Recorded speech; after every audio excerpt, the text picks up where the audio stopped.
Okay guys, tapos na to. Sige, ayos nga yung camera.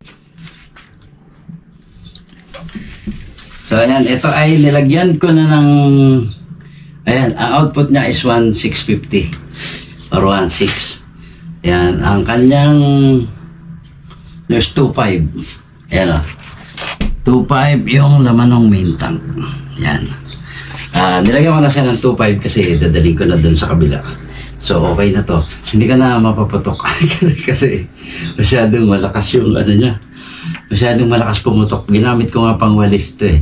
So, itong silencer na to, hindi na siya fit para dito. Kasi medyo ano na, malakas na yung air gun. So, hindi na siya makasuppress ng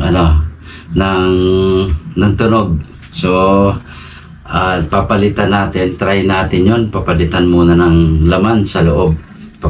Papabricate natin ang laman. Yung isa naman na tumalsik yun dito sa dulo, tapos nanabog yung laman.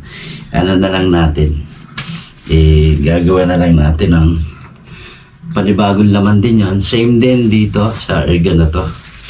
So, that's it for today. Please share our video and like na rin po to sa mga follower and subscribers natin.